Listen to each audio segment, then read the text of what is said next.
Midgets riding bears with lasers. Yeah, on a fire truck.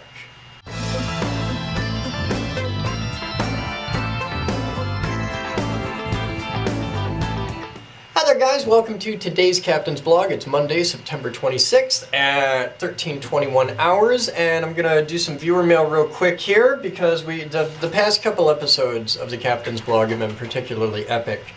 And for those of you who really care about the behind-the-scenes stuff, I'm tweaking the camera setup in here, and it's not going well. First one. Hi Chris Boden, my name is Linus, and I want to say that the September 28th, it is my birthday, I will be 20. Guessing English is not your first language, but you're probably not Linus Torvalds. So, happy birthday Linus, or Linus, or whatever it is where you live. It would be really cool if you were Linus Torvalds, but I'm pretty sure he'd be pushing probably 40 by now. He's been around for a while. Tristan R. Heitkemper writes in, the Captain's Blog should be 30 minutes or more every day. I'm freaking loving it. I'd love to, but we'll see. Some days I don't even make one. It all depends on what we do. It depends on how the day goes. There are days when we're doing stuff that really isn't blog worthy. Like if we spend the whole day scraping goop out of the pipe, I'm not going to show you a video of that. It's no fun. I try when there's a lot of people here and there's big stuff going on, big videos. So like it was a Kidwell weekend. We had Kidwell here and Ekin here and everybody here. It was fun. We did stuff. It was cool. So I made a lot of video of that. And if it's boring, and a lot of what we do is boring. A lot of what we do is boring. That's the real nature of science, especially in a high voltage lab. It's 6 hours of boredom, 5 minutes of absolute terror, and then 6 more hours of boredom. So you guys don't want to watch all that. If you do, watch the live stream. If you want to see everything that goes on here, click the link right up there. That's the link to the live stream. And you can watch us 24/7. A lot of times what's on the live stream is just boring because we're still building the station, we're still getting stuff put together, so it's really weird. For the lapel mic, you could use a digital voice recorder, dictaphone. A dictaphone is not a digital voice recorder. A dictaphone is a tape recorder that, like, it's a very specific thing. I do have a little digital voice recorder. We do use it for some stuff. I don't use it for the Captain's Blog because, for the reason you mentioned, it's a nightmare to sync. And the idea with the Captain's Blog is it's fast and loose and boom and done and now. Home Distiller writes, hey, thanks for mentioning my comment. I'm mentioning another one right now. I'm mentioning you, mentioning your comment, mentioning the comment. And I'm sure you will censor this one. No, I won't, because I am benevolent and full of love and mirth. But I remember when you were drilling the holes around a high voltage cage to the floor where it seemed a bit to go into an empty space. Is the pool completely filled, or is there just a concrete cap on top? If it's a cap and there's a space underneath, you might want to put an inspection hole because you might have a pool full of water under you. But it's not really that much of a problem. It's just something to think about. Are you really like that in real life? Kind of twitchy, maybe? I don't know. It's filled with sand underneath it. It was filled by the previous tenants. It has a 3-inch concrete cap on top. The long-term plan after we pay off the building is to empty the high voltage lab, remove the concrete cap from the pool, remove all the sand from the pool, remove the bottom from the pool, put straight vertical walls all the way around with a door that goes down into the supply room and maybe the boiler room below, and put a fiberglass grate top so it's all insulated with fiberglass supports, and then we can have the top of the pool where it is now, the floor, just like it is. We put Gemini back there and all that jazz, but all the really big heavy stuff like the big transformers and all the stuff that are clogging up the room right now goes down below. Way cool idea. Big pile of money to make that one happen. We're gonna spend like 50 grand to pull that off. We can do a lot of the work ourselves, like, you know, removing the pool and tons, literally tons of sand that would have to be removed and all that jazz. Will not be a pleasant job, but we'll get it, we'll do it, because it's science, man, that's what we do. And, you know, it's the kind of thing where we could just get 100 volunteers together on a weekend and move it all in a day. Easy. Or we could hire a contractor, pay them 5 grand, and they do it with 3 guys and a lot of heavy equipment. You guys really got to learn on the commenting that they have to be approved for me to post it, because I keep getting people like Laser Geek is a great offender on this, who will write the same comment and like, my comment didn't show up, and they'll post it 5 times. Every now and then when somebody does that and I just want to make them look like an idiot, I'll approve all 5 of them. KiwiFrog posted a thing asking, is the 10-minute record limit of a camera because of card size or just a camera limitation? It's because of the camera. It's a software thing in the camera. Thank you to the 50 people who sent me the CDHK. Already knew about it. I don't run it in my camera because it's not worth it. It's just not worth it. For some stuff, yeah. but we tend to run mission specific with cameras. So I have an older model Canon that still had the time lapse. They don't do that anymore.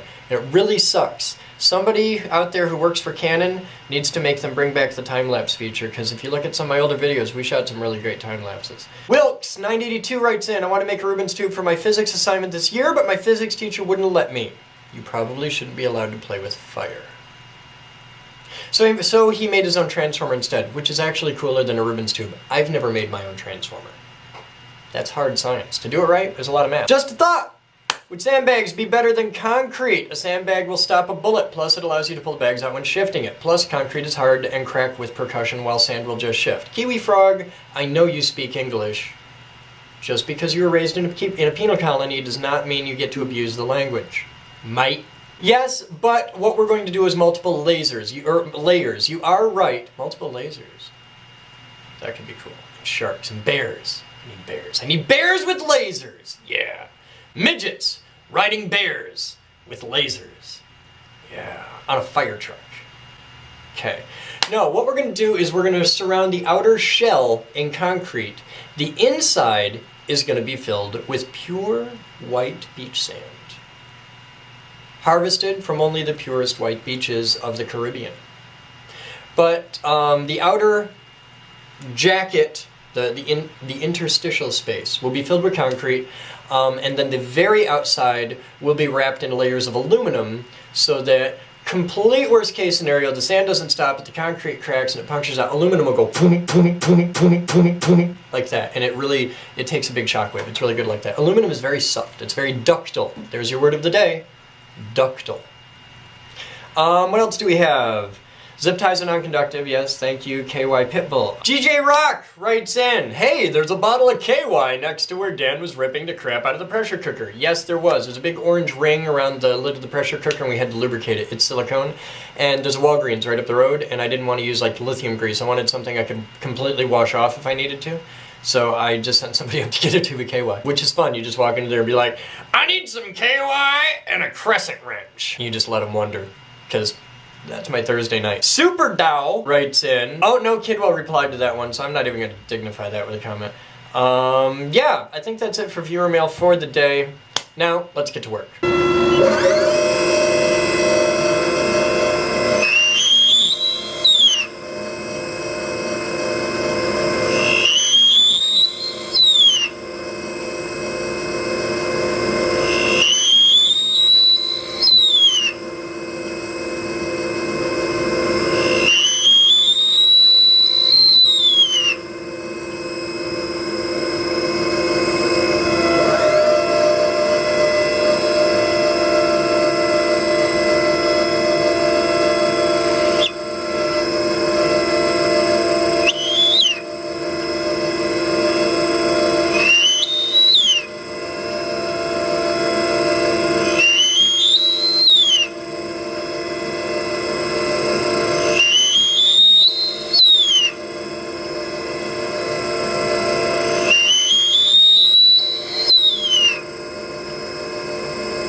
Progress on the electrolysis machine.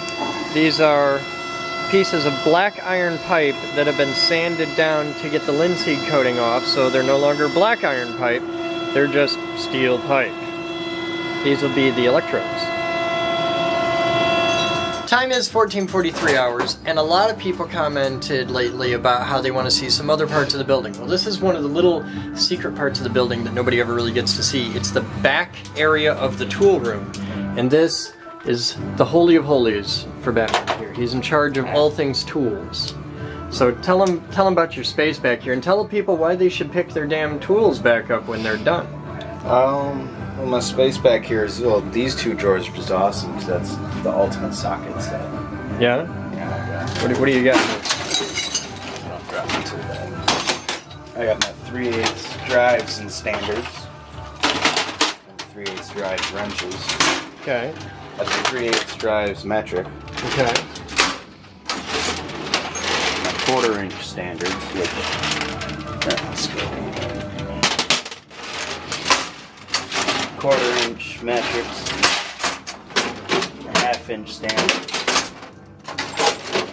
half-inch metric. That's a lot of sockets you got there. And then 1/4 inch wrenches. So these are wrenches.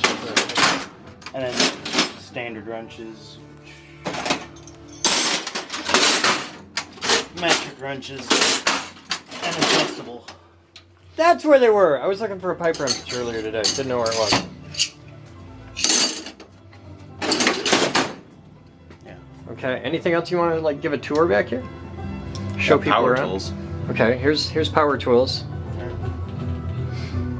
We need a 18-volt battery for that. We do. We need. If anybody wants to help out, we need 18-volt DeWalt batteries. And then a tool to go for the tool. Yeah, we have a 12-volt battery. We just don't have a tool for it. Yeah. Is that? There's no date on it. Yeah. Oh, okay. So what's over here? Oh man. You have to go through all of them, but I just figured show off the cool ones. All right. Oh, I got chalk lines. Those are so exciting. Every kind of clamp you can friggin' think of. Those are just the little ones. Yeah, those are just all the big ones Moose stole from the machine shop. I think that's empty. Oh, my saw blades drawer, which I know it's a terrible way. I gotta fix that of storing them.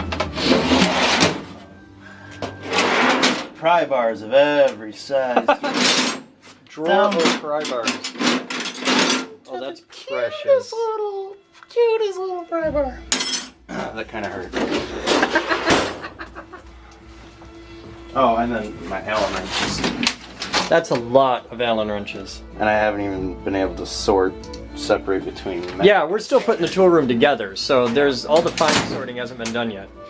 Yeah, but that's Batman's fun. Okay. Anything you want to say to the viewers? Put your tools away.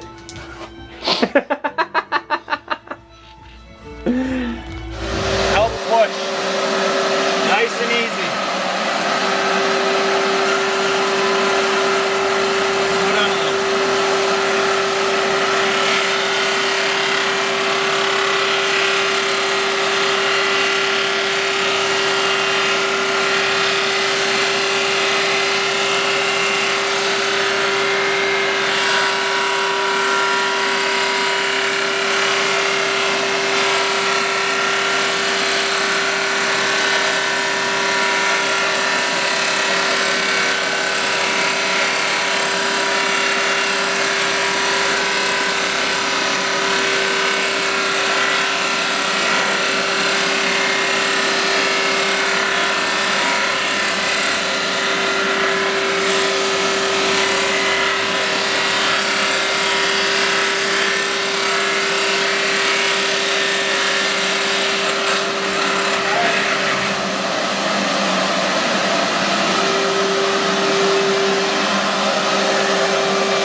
You can roll that one right back through. Yeah.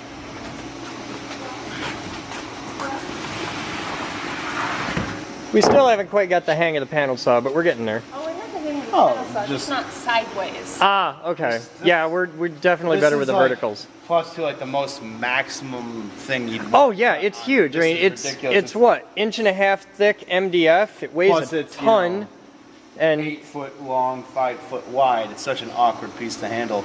4x8 plywood though from the floor, we can cut that like there's no tomorrow. I can cut 4x8 plywood easily by myself on here. Cool. Either way. All right, guys, time is 16:23 hours, and we got a box all the way from Christchurch, New Zealand. Thank you, Mike Atherton. And it's got a letter in it. So let's see the letter.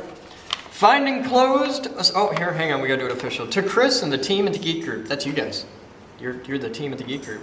Find enclosed a selection of items from New Zealand. The 3 cable offcuts show the different wire sizes we use here. The thin scored cord wire is used for lighting. I'm gonna say this one, I think. He said it was, I don't know. The thin. It's the thinner of the two. The slightly thicker 2.5 millimeter TPS is used for wall sockets. Oh, that's this. Okay, this is lighting. This is wall sockets. And the thickest wire is used for ovens and heavy duty sockets. We do not use conduit. The cable is run through the wall. We do a similar thing here. We call this Romex. And for residential wiring, they use this a lot. For commercial stuff, especially industrial, conduit is the way to go. And I definitely prefer conduit. The provided socket is our standard 10 amp wall socket. It's an older socket, however, it still contains the safety system. You cannot poke something into phase unless something is poked into the neutral at the same time. We also have a slightly different 15 amp socket that has a larger earth pin. This is a socket in New Zealand. We have similar sockets here, and I'll show one in an upcoming Captain's blog. Exact same shape, but it's like this on steroids. You guys in New Zealand get a kick out of it. It's what we use for our electric ovens. Oh, and he sent a spider from New Zealand. There. Now I've just contaminated the environment, and it's like that Simpsons episodes with the frogs. We share our wiring standards and outlet type with Australia. The power is rated at 230 volts, 50 hertz. You don't want to share anything with Australia. I mean, really, it's a penal colony, guys. Come on.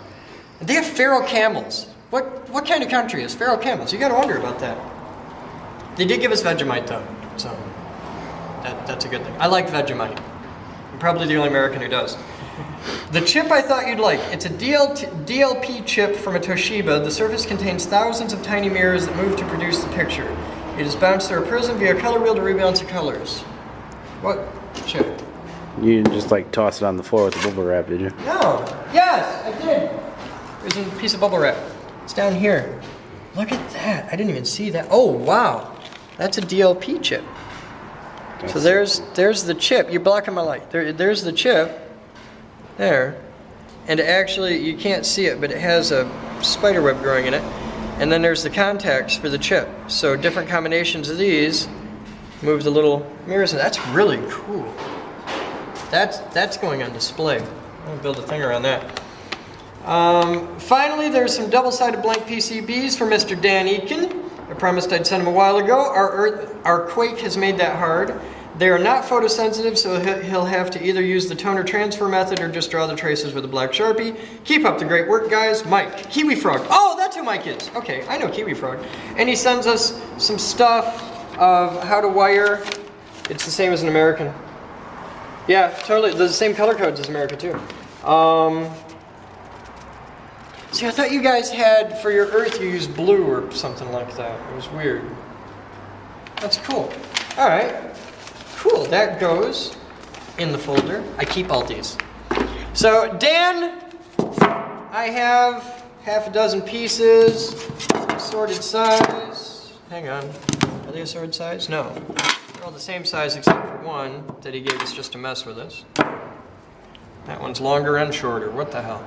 That's cut crooked. Ah, send it back. But yeah, this is probably FR4 or something like that with copper-cladded circuit boards. This is for Dan. We got an outlet. We got a box. I love it when they send the mounting stuff because now I can actually mount this. Just have an entire wall of European. We'll check this against our electrical supply and see if we can make that fit. I like having little covers. See, in America we don't have little plastic covers. So cool. All right. This stuff goes on display. That's all stuff. This goes. I'll set this aside. Eakin, this will be in the high voltage lab set aside for you. So yeah, you guys have fun. More as it happens.